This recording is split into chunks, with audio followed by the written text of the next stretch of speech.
Welcome to what should be the first in a series of videos, with a bit of luck weekly, that will look at somewhere between 3 to 5 fine press and modern artist books, livre d'artiste works, largely because describing books like this in print simply doesn't do them justice. And watching them on video is not the same as having them in hand, but at least it gets you closer. It helps you contextualize the works. We're going to start this series with, excuse me, with 6 books, actually 5 books, from 3 different people. 2 by Wolfgang Buchta, 2 by the press of Scott Weil, Ascensius Press here in Maine, and then finally a lovely little book from Eye Press in the UK. We'll start with that. Eye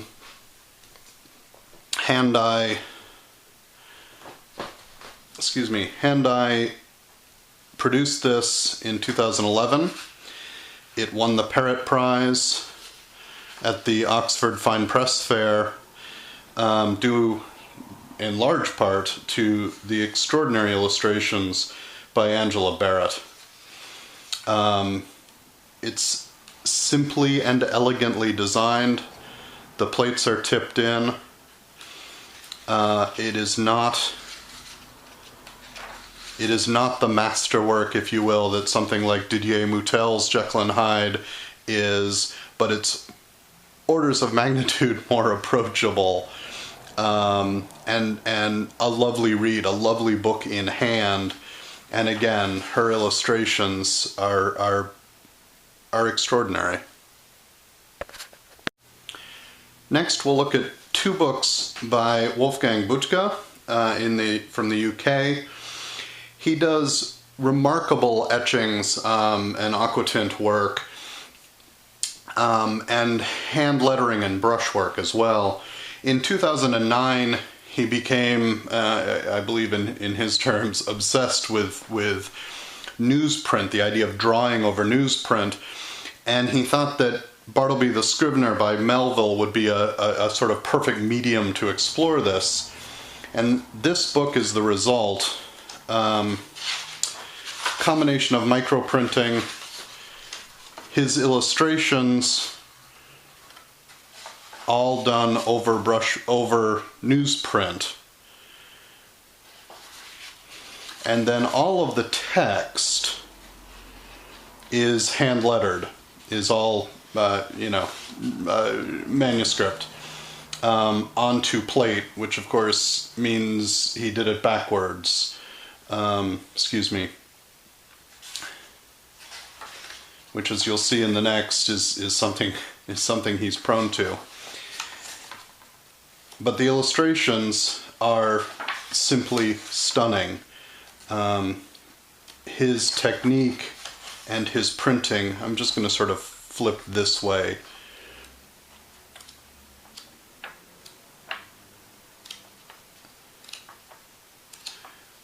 The manner in which he produces his work is unlike almost anyone else's that I've seen. I'm consistently blown away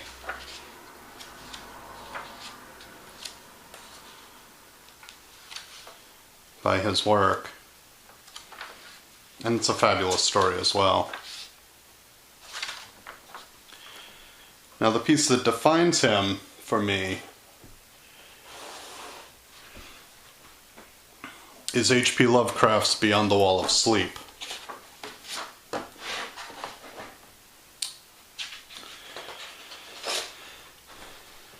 All of the text in this piece is hand brushwork. So he paints block onto the copper plate backwards and then bites the plate. My handwriting is appalling in its best day. The idea of being this consistent with a brush backwards is frankly terrifying. The illustrations, if you're familiar with this Lovecraft story, the illustrations, I can't imagine a better illustrated edition of this book. And while the video, I'm certain, can't do it justice, the detail and the nature of his overprinting creates a depth and richness that's hard to explain. You can come back to this book over and over again and find something new each time you revisit it. And that to me is simply extraordinary.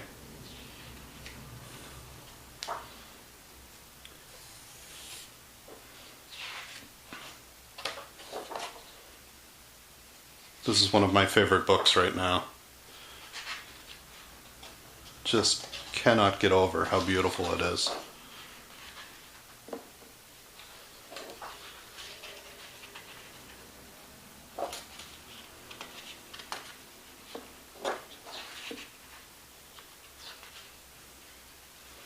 And as noted in the colophon,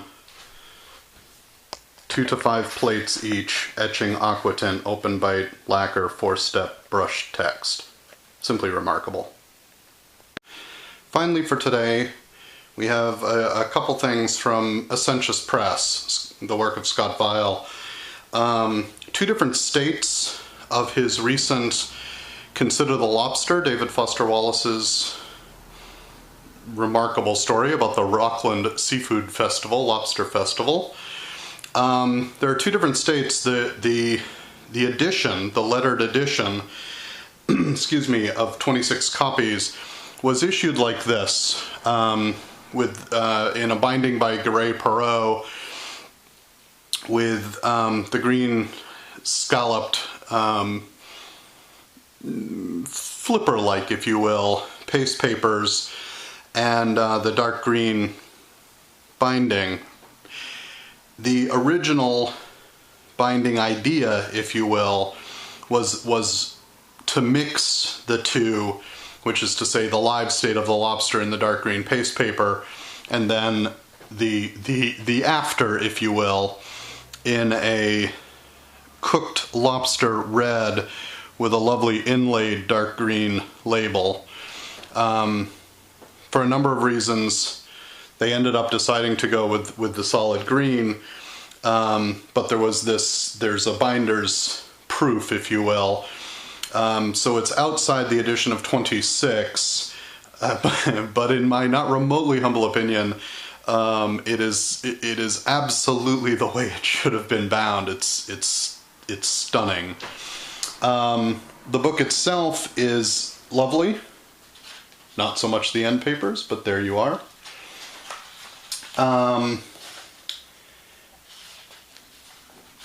The images are by Matthew Robbins and are an interesting contrast to the really elegantly designed and printed text, and yet inexplicably fitting if you've been to the Lobster Festival.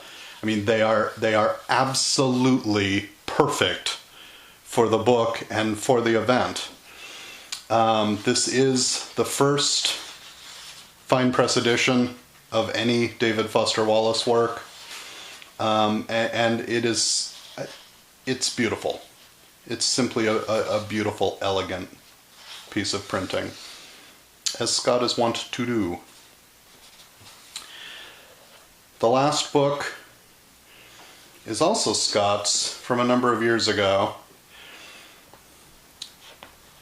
It's Ethan Frome in a binding by Daniel Genrich, paste paper also by Daniel, I believe. No illustration, but simply the most elegant, beautiful printing of Ethan Frome I've ever seen. It's really, I had no intention of ever rereading Ethan Frome, and I have to admit that